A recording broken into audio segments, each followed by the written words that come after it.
Programme मध्य मुकाबले में खुशामदीद। मैं हूं रबिया एहसन और मेरे साथ मौजूद हैं आमिर मतीन और रऊफ लास्रा। और आज के प्रोग्राम में जिन टॉपिक्स पे हम बात करने जा रहे हैं उसमें सबसे पहले काबीना का इंतजार। राना सनाउल्लाह इमरान खान को गिरफ्तार करने के लिए तैयार।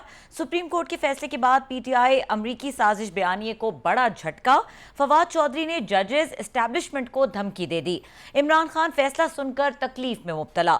हुकूमत का सदर आरिफ अलवी से मुस्ताफी होने का मुतालिबा। दीगर के खिलाफ आर्टिकल 6 की तैयारियां शुरू। इसके अलावा बात करेंगे डिप्टी स्पीकर रूलिंग अस खुद नोटिस केस। सुप्रीम कोर्ट के तफसीली फैसले ने तहरीक इंसाफ की सियासत की बुनियादें हिला दी। जस्टिस मजहर आलम मियां खेल के इजाफी नोट में सदर आरिफ अलवी, साबिक वजीर आजम इमरान खान समेत उस वक्त के स्पीकर और डिप्टी स्पीकर के खिलाफ गद्दारी की कार्रवाई का जिक्र। इसके अलावा बात करेंगे पंजाब जिमनी इलेक्शन। इमरान खान ने अंपायर के साथ मिलकर खेलने वालों को हर सूरत हराने का बड़ा दावा कर दिया। शाह महमूद कुरैशी के साहिबजादे पर मोटरसाइकिलों के जरिए वोट खरीदने का इल्जाम। इंक्वायरी शुरू। क्या मुक्तदर कुव्वतों और जरदारी की हिकमत अमली ने इमरान खान को जिमनी इंतखाबात में उलझाकर सियासी मैदान में बरतरी पाली है? इसके ऊपर बात करेंगे। हमारे साथ हमारे गेस्ट मौजूद हैं शाह खावर साहब, एडवोकेट सुप्रीम कोर्ट, और जिस फैसले की हम बात कर रहे हैं जिसका डिटेल्ड जजमेंट आया है और उसमें इजाफी नोट है और उसमें जिस तरह की जो चीज़ें डिटेल्स सामने आई हैं उसके ऊपर डेफिनेटली इनका रेलेवेंट होगा। क्लास साहब, over to you. Shah Khawar साहब बड़े ये सुप्रीम कोर्ट के बड़े वकील हैं और इनकी एक बड़ी इनकी क्वालिटी है या इनकी वो उसमें क्रेडेंशियल्स हैं जो काम बताए जाते हैं कि ये साबिक जज भी हैं।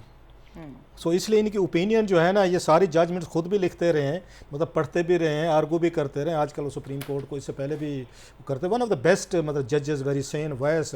इसलिए हम इनको अक्सर आकर रिक्वेस्ट करते रहते हैं कि इंडिपेंडेंट ओपिनियन भी आपको मिलनी चाहिए। तो पीटीआई का अपना एक नैरेटिव है, फिर उसका पीएमएल नवाज़ का है, और ऐसी धूल मचा दी जाती है कि आपको समझ कुछ नहीं होती। लोगों के अपने अपने व्यूज़ हैं। तो हमारी कोशिश होती है कुछ इस तरह का बंदा लाया जाए कि जुडिशरी पॉइंट ऑफ व्यू से भी समझे, जो आके लॉ को भी समझता हो, खुद भी वकील हो और पॉलिटिक्स और इन चीज़ों को रिप्रेजेंट भी करता रहा हो। तो इसलिए मेरा ख्याल है शाह खावर साहब से शुरू कर लेते हैं रादर दैन कि हम इस पे बात करें। सर अस्सलाम वालेकुम। जी वालेकुम अस्सलाम। भाई आपने जो मेरे बारे में अल्फाज कहे मैं शुक्रगुजार हूँ। I mean it sir. मेरी और आमिर साहब की ये तो है कि जो हमें चीज़ अच्छी लगती है, नहीं लगती तो नहीं लगती, दरमियान में कोई चीज़ कोई ऐसी है नहीं। तो बहरहाल मैंने अपने फीलिंग जो है आपके बारे में शेयर किए। सर आपने पढ़ा होगा ये फैसला, इतना बड़ा इंपॉर्टेंट फैसला आया है। आप समझते हैं कि ये इमरान खान साहब के लिए एक बड़ा अनएक्सपेक्टेड या धचका है जो बातें वहाँ पे उन्होंने आके रिजर्वेशन दी गई हैं? आपकी क्या ओपिनियन है इस पे पूरे इस फैसले को आके पढ़ने के बाद? जी रफ़, बात ये है कि वैसे तो ये जो फैसला जिसके सेलिएंट फीचर्स जितने भी हैं, डिप्टी स्पीकर की रूलिंग जो है वो अनकॉन्स्टिट्यूशनल डिक्लेयर हुई, उसके बाद जो सब्सिक्वेंट एक्ट्स थे जिसके तहत फिर उसी के बाद प्राइम मिनिस्टर इमरान खान ने जो असम्बलियाँ तहलील करने की जो सिफारिश सदर मुमलिकत को की और सदर मुमलिकत ने फौरन उस पर अमल दरामद करते हुए असम्बलियाँ तहलील कर दी। ये तमाम चीज़ें तो जब ये शॉर्ट ऑर्डर आया था उस वक्त ये सारी चीज़ें थी। अब सिर्फ उसमें फ़र्क ये है कि उसकी डिटेल रीज़न जो है वो बता दी गई है, उसकी तफसील जो है वो जारी होगी। लेकिन एक चीज़ जो है मैं समझता हूँ कि वो यकीनन पीटीआई के लिए परेशानी का बायस है। वो जो डिटेल जजमेंट में वो वाला हिस्सा है जो कि साजिश के जो है, जो एक बयानिया पीटीआई का बड़ा स्ट्रांग है और आजकल भी वो ये जो बाई इलेक्शंस पंजाब में हो रहे हैं उस पर भी वो सारी बेस जो है उस पर कर रही है। तो वो जो साजिश या केबल या वो जो साइफर मैसेज था उसके बारे में जो एक पूरा एक चैप्टर है इस फैसले में, उसके बारे में जब सुप्रीम कोर्ट ने और 5 रुकनी बेंच ने मुतफिका तौर पर ये होल्ड किया कि पीटीआई के वकला जो थे वो कोई साजिश जो है वो साबित नहीं कर सके मरासले के हवाले से और वो हमें कन्विंस नहीं कर सके, और इसलिए वो मैं समझता हूँ कि एक पीटीआई के लिए एक बहुत बड़ा सेटबैक है जो कि इनके लिए काफ़ी काउंटर प्रोडक्टिव साबित हो सकता है, क्योंकि उनका सारा नैरेटिव खुद इमरान खान साहब की। आप इसको एक्सप्लेन करेंगे कि आपने कहा सेटबैक है, काउंटर प्रोडक्टिव होगा, आप थोड़ा सा एक्सप्लेन करेंगे व्यूअर्स के लिए क्या नुकसान हो सकता है पीटीआई को? देखिए जब ये बात अपोजिशन का कोई बंदा करता था या कोई तजिया निगार करता है, उसका उसमें एक तासुर उभर सकता है कि वो शायद बायस होगा पीटीआई के अगेंस्ट या इमरान खान साहब के अगेंस्ट। लेकिन जब सुप्रीम कोर्ट ऑफ पाकिस्तान का एक मुतफिका फैसला होता है और वो भी 5 मेंबर्स जजेस, वो जब ये बात करते हैं तो फिर उसका इम्पैक्ट कुछ और होता है। और वैसे तो उसकी मुखालफत करना या इसके काउंटर आर्गूमेंट करना वो तो एक अलग चीज है, लेकिन चूंकि ये एक जुडिशियल प्रोनाउंसमेंट है और उन्होंने ये होल्ड कर दिया है, डिक्लेयर कर दिया है कि ये मौक़िफ़ जो पीटीआई का था और उनके वकला का, वो सुप्रीम कोर्ट को कन्विंस नहीं कर सके। और उस पे हम और जो उनके साथ ये भी मुतालबा किया गया था कि सुप्रीम कोर्ट इस पे भी जो है इंक्वायरी करे, तो सुप्रीम कोर्ट ने ये भी होल्ड कर दिया कि ये इंक्वायरी करना हमारा काम नहीं है, ये काम हुकूमत का था। अब उसमें देखे ना, जो उन्होंने ये एक फाइंडिंग दी है इस जजमेंट में कि ये 3 मार्च को ये मरासला इशू हुआ और 20 मार्च तक पीटीआई की गवर्नमेंट थी और उन्होंने इसके ऊपर कोई एक्शन नहीं लिया। वो इस पे जुडिशियल इंक्वायरी भी करा सकते थे, फैक्ट फाइंडिंग इंक्वायरी भी करा सकते थे। तो ये तमाम चीजें मैं समझता हूँ कि ये उनका जो एक नैरेटिव है कि हमें साजिश के नतीजे में निकाला गया और उसमें अपोजिशन के लोग शामिल थे, उसमें और लोग शामिल थे। और उसमें एक और बात जो ये कही गई कि पीटीआई के लॉयर्स ये भी साबित नहीं कर सके, किसी को पॉइंट आउट नहीं कर सके कि अपोजिशन के वो कौन से रहनुमा थे जो राब्ते में थे साजिश करने वालों के और वो इंस्ट्रूमेंटल बने, उनका भी आपने जिक्र नहीं किया। तो ये मैं समझता हूँ कि इस फैसले में इस लिहाज से मैं समझता हूँ कि ये पीटीआई के लिए एक सेटबैक है। नहीं, आप कह रहे हैं कि जो मैं समझा हूँ, आप तो बस साफ ज़ाहिर है, मतलब वो इन बिटवीन द लाइंस कह रहे हैं, जो पीटीआई के वकील थे वहाँ पे, आप ये कह रहे हैं कि वो केस को सही तरीके से प्रेजेंट नहीं कर सके, क्योंकि इमरान खान साहब ने जो आज डीजी खान में तकरीर की है, उन्होंने तो पॉइंट्स बताए हैं कि फ़लाँ फ़लाँ हमने ये भी किया, हमने इंक्वायरी भी कराई, जनरल तारे को भी लिया, हमारी हुकूमत चले गई, हमने सैफर भी भेजा तो सुप्रीम कोर्ट खुद भी इंक्वायरी करा सकती थी, और भी बहुत सारे उन्होंने पॉइंट्स लिस्ट किए हैं। आप ये कहना चाह रहे हैं जो पीटीआई के वकील वहाँ पे पेश हुए वो पूरी तैयारी के साथ नहीं गए थे, पूरे प्रॉपर तरीके से उन्होंने ये कोर्ट को उनकी क्वेरीज पे कन्विंस नहीं किया, एक जज्बाती, एक पॉपुलर, एक उस पर बयाने पे जाके जी साजिश हो गई तो साजिश हो गई। आप ये कहना चाह रहे हैं वकील नाकाम रहे हैं, या नईम बुखारी साहब वाली बात जो थी कि केस जो होता है वो क्लाइंट हारता होता है, वकील नहीं हारता होता, तो क्लाइंट हारे, वकील तो नहीं हारे फिर? देखिए, ये बड़ा एक इंटरेस्टिंग आपकी बात है। देखिए, मैं ये समझता हूँ कि जो वकील वहां पे प्रेजेंट करते हैं कोई भी केस, वो इंस्ट्रक्शंस के ऊपर करते हैं जो कि उनको क्लाइंट ने इंस्ट्रक्ट किया होता है। और उसमें दूसरा ये है कि मैं ये कहूँगा कि उनकी जो ये कानूनी हिकमत अमली थी कि एक ऐसे इशू को एजिटेट करना जिसको वो साबित ना कर सकें, तो ये मैं समझता हूँ कि वकला का भी ये फर्ज होता है कि अपने क्लाइंट्स को ये समझाएं कि एक ऐसा मौका इख्तियार करें, वो भी सुप्रीम कोर्ट ऑफ पाकिस्तान के सामने, कि जो के कन्विंस कर सकें, हम कायल कर सके सुप्रीम कोर्ट को।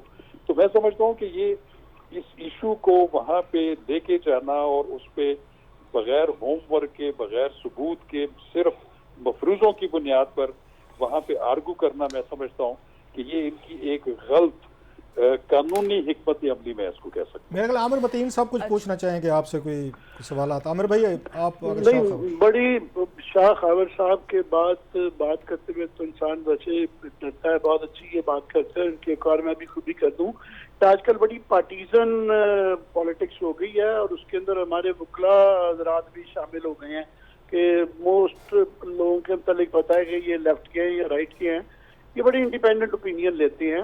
ये बिल्कुल ठीक कह रहे हैं कि इससे ये एक उनको कानूनी तौर पे और कुछ हद तक जो है पब्लिक में भी जो उनका बयानिया है उस पर असरअंदाज जरूर होगा। और मैं समझता हूँ कि ये जो इमरान खान साहब ने गुगली मारी थी, ये पब्लिक के लिए थी, पब्लिक के लिए। हमारे यहाँ वो जो एक मकूला है कि let not facts come in the way of a good story, तो वो कई दफा हमारे यहाँ एक बड़ी ये जो यहूद की एक साजिश और मगरिब की साजिश, लोग वैसे ही बड़े तैयार होते हैं इसको बाय करने के लिए। हमारे थड़े पे छुपा चुरा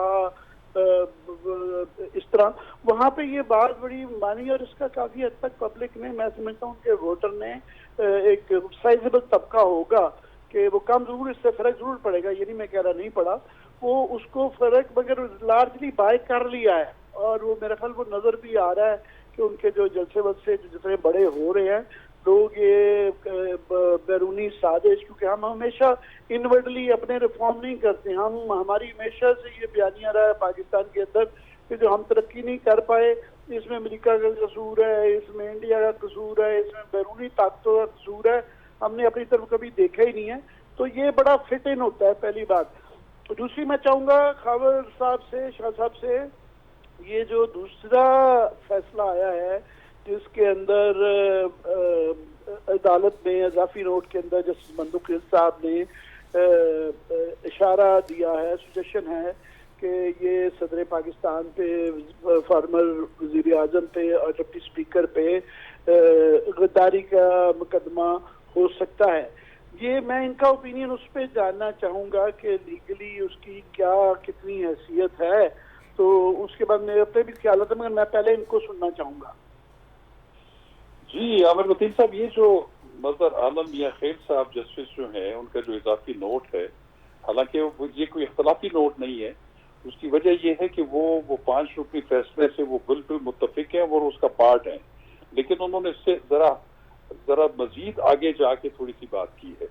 अब उसको हमने इस कंटेक्स्ट में देखना है कि उनका जो इजाफी नोट है उसमें जो उन्होंने निशानदेही की है कि आर्टिकल 5 जो है उसकी जो खिलाफ वर्जी करेगा, तो देखिए उसके बाद फिर सीक्वेंस में आर्टिकल 6 आता है।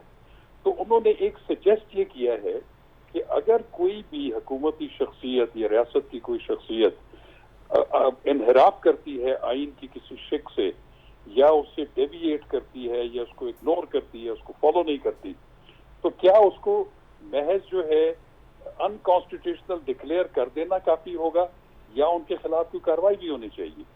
तो उन्होंने सजेस्ट ये किया है कि इशारा जरूर दिया है कि ऐसे लोगों के खिलाफ कोई ना कोई कार्रवाई होनी चाहिए ताकि हर कोई जो है आइन के साथ इस तरीके से जो है वो मजाक ना करे। तो उन्होंने ये सजेस्ट किया है कि आर्टिकल 6 अगर किसी पे लगना है ऐसी सूरत में, तो ये पार्लियामेंट का काम है कि पार्लियामेंट इसके ऊपर कोई फैसला करे।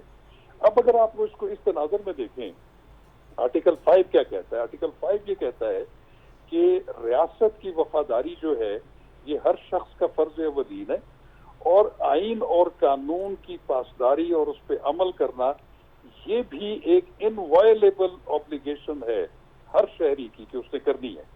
अब आप ये देखें कि अगर उसके बाद अगर आप आर्टिकल 6 देखते हैं, आर्टिकल 6 का मफहूम जरा ज्यादा, उसका मैग्नीट्यूड जो है वो जरा ज्यादा सख्त है। वो ये कहता है कि कोई भी शख्स आइन को तोड़ेगा, उसको तोड़ने की कोशिश करेगा, उसको एब्रोगेट करेगा, उसको मुअत्तल करेगा, उसको अबेयंस में रखेगा, या कोई इसकी साजिश में भी शामिल होगा और उसको सपोर्ट करेगा, तो ऐसी सूरत में वो संगीन गद्दारी के जुर्म का इर्तिकाब करेगा। और संगीन गद्दारी का जो जुर्म है उसकी सजा पार्लियामेंट जो है वो तय करेगी, कानून पार्लियामेंट तय करेगी।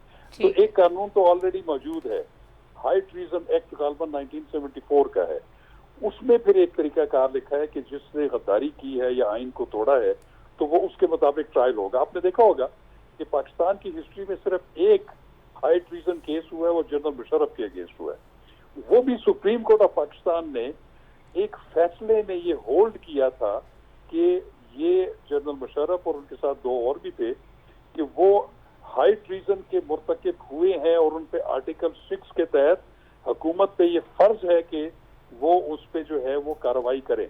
और उसके बाद आपने देखा कि आसिफ जरदारी साहब की भी गवर्नमेंट थी, उन्होंने उस पर नहीं अमल दरामद किया, दूसरी गवर्नमेंट, फिर सुप्रीम कोर्ट का जो इम्प्लीमेंटेशन बेंच था उसके कहने के ऊपर फिर आके ये इनके खिलाफ संगीन गद्दारी का केस बना। आपने सर बड़ा तफसील से बताया, मैं सॉरी आपको वो इंटरप्ट कर रहा था, आपने बड़ा तफसील से सारा केस बताया। लास्ट क्वेश्चन सर, मैं एतजाज़ हसन साहब को सुन रहा था, वो कह रहे थे कि फौरी उन्हें इस पे एतराज़ था जो भी जजमेंट्स वगैरह आई हैं, तो वो ये कह रहे थे कि ये जो इनको फौरी तौर पर पीटीआई को जाना चाहिए, रिव्यू में जाना चाहिए और इसको रिवर्स करवाना चाहिए।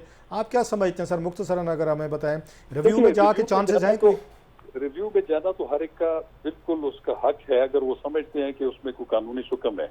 लेकिन एक चीज मैं आपको जो बात बताना चाहता हूँ कि ये जो मौजूदा डिप्टी स्पीकर, वजीर आजम या सदर ने जो इकदाम किए हैं, जो कि आज साबित हो गए, अदालत ने भी होल्ड कर दिया है कि उन्होंने इनहराफ किया है आइन से, आइन को फॉलो नहीं किया, तो मेरी जाती राय ये है कि ये हाई ट्रीजन के जुमरे में नहीं आता, ये एक डिबेटेबल इशू है। तो जो जस्टिस मजहर आलम मियां खेल साहब ने जो इसमें निशानदेही की है, वो उन्होंने एक लीड दी है पार्लियामेंट को कि वो इसके ऊपर भी कोई कानून साजी करे कि अगर कोई इस तरीके से हुकूमती शख्सियत या रियासत की शख्सियत कोई आइन से इनहराफ करती है, उसको फॉलो नहीं करती और उसको जो है वो, लेकिन वो एब्रोगेट के जुमरे में नहीं आता, लेकिन फिर भी कोई ऐसा कानून होना चाहिए कि उनको कम से कम ऐसे ही ना छोड़ दिया जाए, उनको कम से कम उसकी सजा दी जाए। बहुत शुक्रिया एक सर। मेरा इखलाकी पहलू अगर टाइम हो तो मैं लास्ट एक सेकंड ऐड कर लूं। शाह साहब, ये बिल्कुल आपसे एग्री करता हूं, मगर हमारे यहाँ ये आर्टिकल 6 का ये मुशर्रफ साहब का आपने हवाला दिया कि आइन तोड़ा गया और उसका फाइनली कुछ नहीं बन सका। फिर जफरुल्लाह जमाली साहब ने संधि तोड़ी थी और बेहाल हुई, कुछ नहीं हुआ। उसके बाद 93 की जो रिजोल्यूशन थी वो रिवाइव हुई और उसका कुछ नहीं हुआ। गवर्नर रूल लग के रिवाइव होते रहे। तो ये इसकी एवरीडे फंडामेंटल राइट्स की आइन की पामाली तो रोज होती है। तो ये बहुत एक्सट्रीम नहीं है ये सजेशन? मैं समझता हूँ एक्सट्रीम है। देखिए बात कि किसी भी अदालत का, सुप्रीम कोर्ट का, इवन सदर मुमलिकत, वज़ीर आज़म या स्पीकर के किसी एक्ट को गैर आईनी करार देना जो है, मैं नहीं समझता कि वो वारंट करता है कि उनके खिलाफ आर्टिकल 6 का इस्तेमाल किया जाए। ठीक है, बहुत शुक्रिया। Shah Khawar advocate supreme court हमारे साथ मौजूद थे और एनलाइटन कर रहे थे, अपनी ओपिनियन दे रहे थे ये जो फैसला और इसका इजाफी नोट और उसके बाद होने वाली जितनी भी कंट्रोवर्सी है उससे मुतालिक। ब्रेक के बाद डिस्कशन को आगे जारी रखेंगे, हमारे साथ रहिए।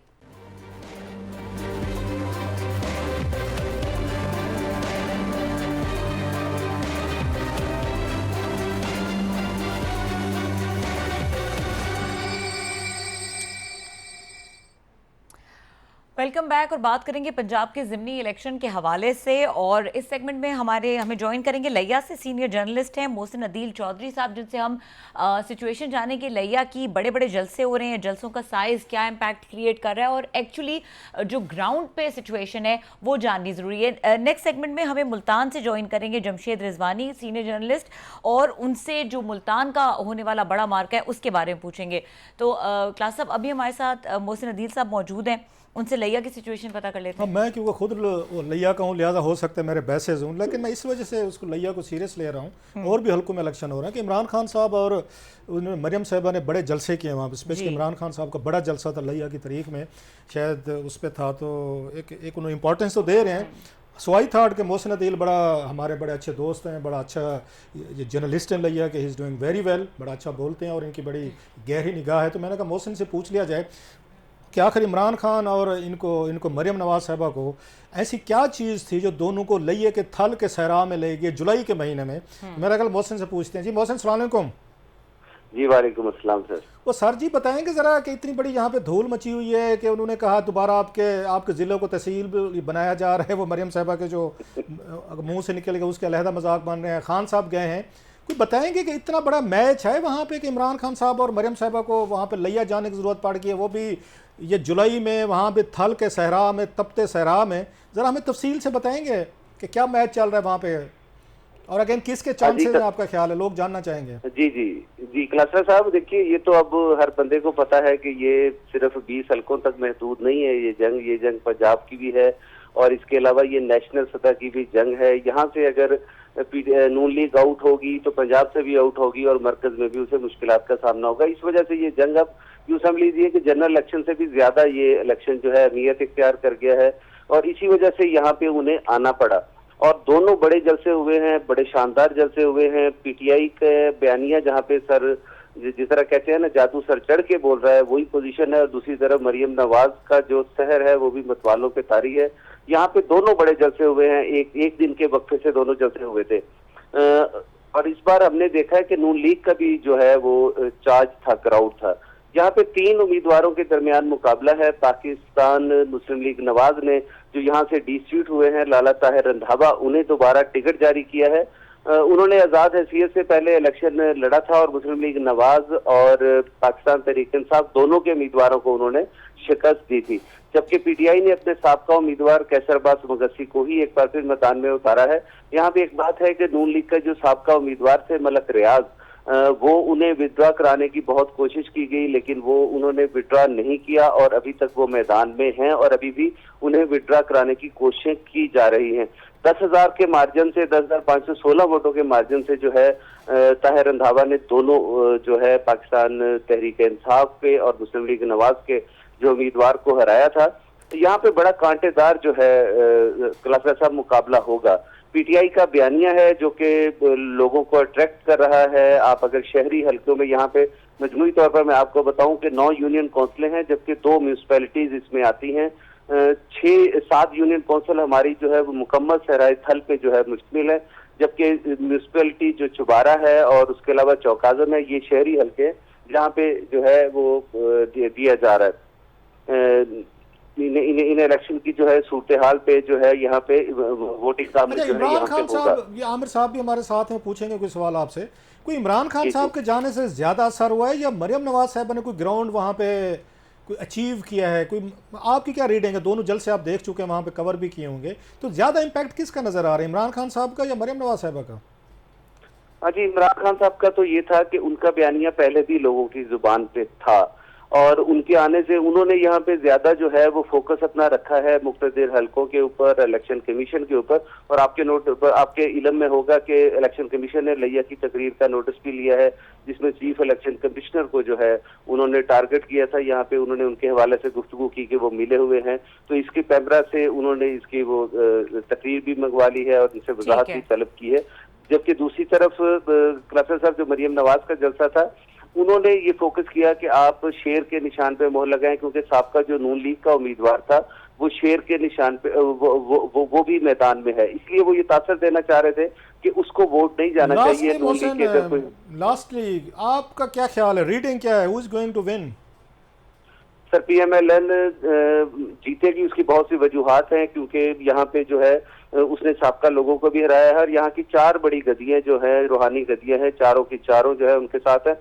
क्लोज कंपटीशन पे 1500, 2000, 3000 तक वोटों से जो है पीएमएलएन यहाँ से विन कर सकती है। मतलब आप ये कह रहे हैं, लास्ट इसको मैं समराइज करूं कि 4 गद्दियां जो है वो इमरान खान साहब की जो उनका बयाना है उस पर भारी पड़ रही हैं, आप ये कह रहे हैं जो लिया की 4 गद्दियां हैं? जी, लाजमी बात है। आपको पता है ये सहराई इलाके हैं, देहाती इलाके हैं और यहाँ पे लोग पीर परस्त हैं और यहाँ पे पीरों की तरफ से जो भी हुक्म जो दिया जाता है या उनको हदायत जारी होती हैं उसी को फॉलो किया जाता है।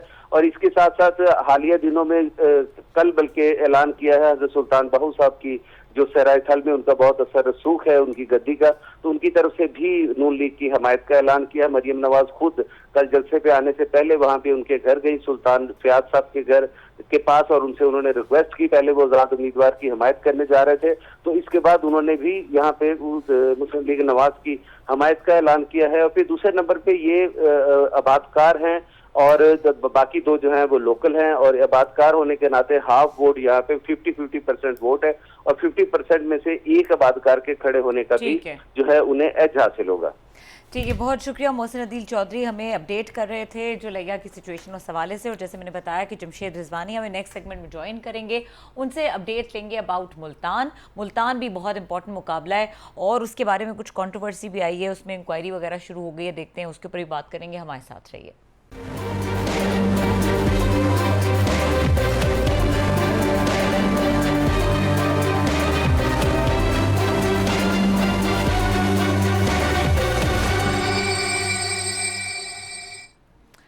Welcome back. और हमारे साथ मौजूद है मुल्तान से जमशेद रिजवानी साहब, सीनियर जर्नलिस्ट हैं और मुल्तान की सिचुएशन जैसे कि बताया कि इम्पोर्टेंट है जाननी।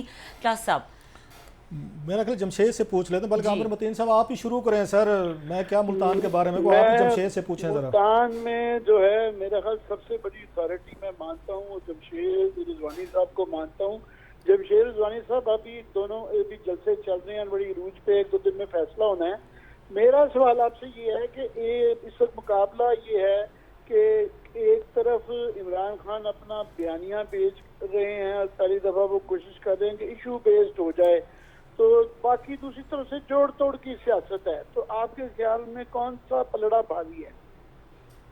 मेरा ख्याल है जो पीटीआई हैं और जहन कुरैशी और मखदूम शाहमूद कुरैशी साहब यकीनन जो है इस वक्त इमरान खान के बयानिए पर उनका फोकस है और लोकल पॉलिटिक्स के हिसाब से चल तो जरूर रहे हैं, लेकिन जो इस वक्त जाहिर है कि अट्रैक्ट कर रहे हैं पीटीआई का जो वर्कर है वो मोटिवेटेड है, जो उनका सैम्पथिस्ट है वो काफ़ी एक्टिव है दोबारा से एंगेज हुआ है इमरान खान साहब की वजह से। लेकिन अब अगर हम इसको देखते हैं, दूसरी तरफ सलमान नईम जो मुस्लिम लीग नवाज के हैं, उनका जो है वो हल्के की जो धड़ेबंदी है, उन चीज़ों पे उनका फोकस है। और ये पुराना जाहिर है कि मुस्लिम लीग नवाज मुल्तान शहर में 1990 के बाद से राज करती रही है और उसको आके पीटीआई ने उसको तोड़ा है 2013 और 2018 में जाके।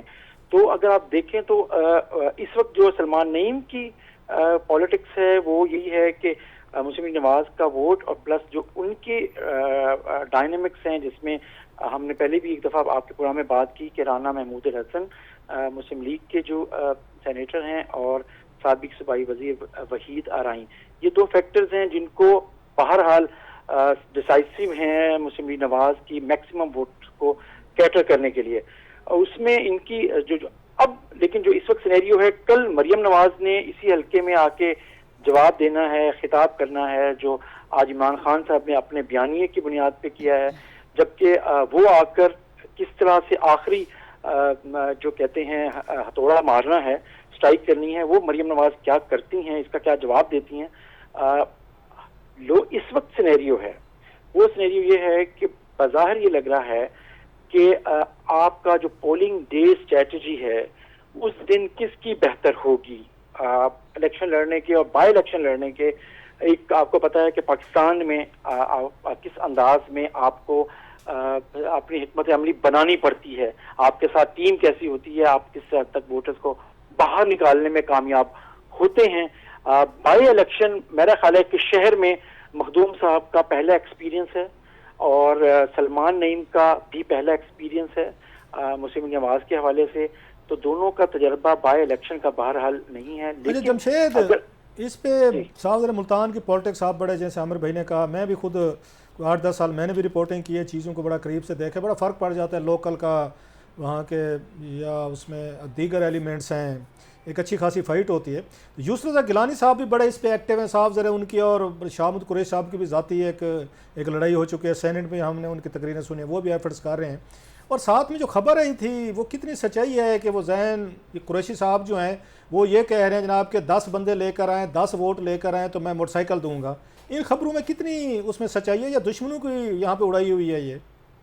नहीं, उसमें असल में उसकी जो सोशल मीडिया पे उसकी जो रिकॉर्डिंग्स हैं जाहिर है वो है, उस पर इलेक्शन कमीशन ने नोटिस भी जारी कर दिया। रिकॉर्डिंग में क्या है वो? उसमें उन्होंने ये अनाउंस किया जैसे उनका जी हमारे मुखालिफ ये कह रहे हैं कि जी जिनके 20 वोट हैं तो हम मोटरसाइकिल देंगे, तो फिर मैं भी कहता हूं कि जी जो 10 जिसके पास वोट होंगे हम उसको मोटरसाइकिल देंगे। तो ये एक शायद जवाबुल जवाब जरूर हो सकता है और चीजें हो सकती हैं। तो इस तरह की चीजें अब जाहिर है कि जो इस वक्त सिनेरियो है वहाँ यही है कि जी आखिर में ज्यादा से ज्यादा ठहरे बड़ी अहम बात है, इससे पाकिस्तानी माइंड सेट का पता चलता है। मतलब यह है कि बात अब मोटरसाइकिलों तक पहुंच गई है, वो बयानियाँ, वो एक दूसरे पे मतलब इल्ज़ामात या इश्यूज स्टैंडिंग वो पीछे चली गई है। वो इमरान खान साहब का बयान हो या नवाज शरीफ साहब या मरियम साहबा का बयान हो, तो जंग अब बयाने पे नहीं लड़ी जाएगी, मोटरसाइकिलों पर लड़ी जाएगी। ये इस वक्त इस हल्के में यकीनन इस वक्त जो सिनेरियो है वो यही है कि पहली दफ़ा मखदूम साहब और जो पीटीआई है उसको भी इस अंदाज में, क्योंकि उनके मद्दे मुकाबिल जो सलमान नईम हैं वो उस हल्के में 3 साल से भी ज्यादा अरसे से वहाँ पे जो फलाही काम हैं वो वहाँ करते रहे हैं। और मसलन बहुत से लोगों को उन्होंने राशन का बंदोबस्त किया। कोरोना के दिनों में उन्होंने बहुत से फैमिलीज को 8 से 10 हज़ार फैमिलीज को उन्होंने मैनेज किया, हेल्प की। इसके अलावा उन्होंने एक हॉस्पिटल प्राइवेट बनाया है, उसमें भी उसी हल्के में है, वो भी लोगों को गिलानी साहब कितनी कोशिश कर रहे हैं इनको जैन कुरैशी साहब को हराने की? वो भी मार्केट में फील्ड में गए हैं या उनके बच्चे ही वहाँ पे कन्वेंशन कर रहे हैं? गिलानी साहब खुद भी निकले हैं इलेक्शन के लिए, खुद वो उन्होंने जाकर तो वोट नहीं मांगे किसी जगह पे, लेकिन हाँ उस हल्के के जो भुट्टा बरादरी है और राना बरादरी है और उन लोगों को अपने घर पे बुला के और जो बासर लोग हैं जहाँ पे उनका हाथ पड़ता है उन्होंने भरपूर कोशिश की है यूसुफ रज़ा गिलानी साहब ने भी, और उनके बेटे भी ये पूरा जोर लगा रहे हैं कि वो अपना जाती वोट और पीपल्स पार्टी का वोट दोनों जैन कुरैशी को हराने के लिए और सलमान नईम को जिताने के लिए इस्तेमाल कर सकें। ये नहीं, आमिर मैं साहब वही पूछना चाह रहे थे। आपने क्लैरिफाई कर दिया। मैं यही था कि दफा लोकल पॉलिटिक्स में होता है कि नए आदमी को आप हल्के में उभरने नहीं देते हैं, तो कई दफा आप वो पीपल्स पार्टी के मतलब ये शक किया जा रहा था कि हो सकता है उनका दिल ना हो, मगर आप ये कह रहे हैं कि पूरा जोर लगा रहे हैं शाहमूद कुरैशी साहब को हराने के लिए। वो शाहमूद कुरैशी साहब को हराने के लिए और इमरान खान के नंबर 2 वाइस उनके चेयरमैन है ज़ाहिर पार्टी के, उनको हराने के लिए। तो ये दोनों चीजें मुस्लिम लीग नवाज पीडीएम के लिए बहुत अहम है। जैन कुरैशी को हराना, मेरा ख्याल है पीडीएम पूरी कोशिश करी, उसमें शामिल जमाते हैं कि वो जैन कुरैशी को हराएं, असल में तो मखदूम शाहमूद कुरैशी को हराएं। अच्छा यार जमशेद, अभी हमने पूछा मोहसिन अदील साहब से लिया में, उनसे रीडिंग पूछी हमने, उन्होंने बड़ा डेफिनेट कहा है कि वहाँ पे मुस्लिम लीग नवाज जो है ना वो जीत रही है। आप इतने अरसे से 30-40 साल से रिपोर्टिंग कर रहे हैं, मतलब 30 साल तो मैंने आपको खुद देखा है, 40 से ज़्यादा हो जाएगा। आपकी क्या रीडिंग है, who is going to win? आज आपको भी हम ज़रा चेक करते हैं कि कितना आपकी रीडिंग है, एनालिसिस है। आज बताएं ज़रा, ये कौन जीत रहा है वहाँ पे? 217 की बात कर रहे हैं? मैं साफ ज़ाहिर है भाईजान, तो और मैं किसकी बात कर रहा हूँ? मैं सिर्फ आपसे, आपने क्योंकि लइया का हवाला दी, मैं बताऊं आपको नहीं, लइया की वो बता चुके हैं मोहसिन अदील साहब। अच्छा, मैं आपको बताऊं कि यकीनन उन्हें नजर आ रहा होगा, लेकिन मैं आपको जेन्युइनली बता रहा हूँ, जेन्युइनली कि काफी कवर किया है मुस्लिम लीग नवाज ने। कुछ दिन पहले तक मुस्लिम लीग नवाज पहले नंबर पे थी, आगे जीतने विनिंग पोजीशन में थी, फिर लगा ऐसा कि इस वक्त अब जैन कुरैशी काफी आगे निकल गए हैं, लेकिन दोबारा मुस्लिम लीग नवाज ने, सलमान नईम ने उसमें कवर किया है। मुस्लिम लीग ने काफी स्ट्रेटजी बनाई, आबिद शेर अली मुसलसल यहाँ पे हैं, मलिक अहमद मुसलसल यहाँ पे हैं, और इस तरह वो जो लोकल जितने भी असर इस्तेमाल कर सकते हैं तरीके और असर और बरादरियों को और इंडिविजुअल ग्रुप्स को ऐड करने के लिए वो कर रहे हैं। तो उसके बाद अब मुस्लिम लीग नवाज का भी मुकाबला जेन्युइनली मैं बता रहा हूँ कि 50-50 है। पोलिंग डे पर जिस उम्मीदवार की परफॉर्मेंस, ये तो आपने वही मुल्तानियों वाली बात की है, मुल्तानियों वाली बात की है, बिल्कुल नहीं, 50-50 जेन्युइन है। मैं बदयांती कर दूंगा कि अगर मैं ये कहूँ, दोनों को मैं ये कहूँ कि नहीं, आपसे ये पता करना चाह रहा हूँ तो सबको बेटा देते हैं, सबको आपने जितवा दिया। देखिएगा रिजल्ट, देखिएगा रिजल्ट भी आपको बताएगा। वैसे जब आपने 50-50 कह दिया, क्या रिजल्ट देखेंगे हम भाईजान? जब आपने 50-50 कह दिया तो हम क्या रिजल्ट देखेंगे इसके बाद? मुकाबला कुछ कह रहे थे। कुछ भी बताएं कि ये 20 सीटों में ज्यादातर जो है ना सराइकी एरियाज में है, तकरीबन मेरा 13-14 सीटें तो सराइकी एरियाज में है। तो ये ओवरऑल सराइकी एरिया से सीटों का क्या आपके ख्याल में, क्योंकि आप बड़ी गहरी नजर रखते हैं, और दूसरा ये भी कमेंट दीजिए कि ये अल्हम्दुलिल्लाह ये सराइकी एरिया से ही लोटे ज्यादा क्यों बनते हैं? मेरा ख्याल है अब तो ये सब सेंटर में भी काम नहीं है वैसे, अब टाइम यही बात दूंगा। मैं कहने वाला था रऊफ के आपके यहाँ ज्यादा है खैर से कि इम्प्रेशन यही है, लेकिन ज़ाहिर है सीट्स भी काफ़ी हैं।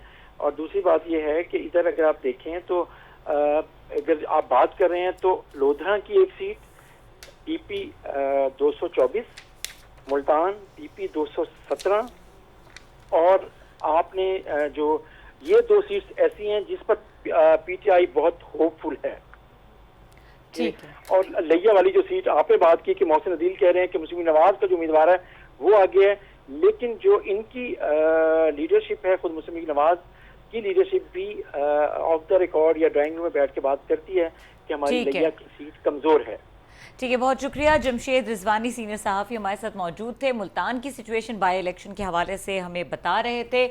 बहुत शुक्रिया हमें ज्वाइन करने के लिए जमशेद रिजवानी, और प्रोग्राम का वक्त खत्म हो गया है, देखने के लिए शुक्रिया, इजाज़त दीजिए, अल्लाह हाफ़िज़।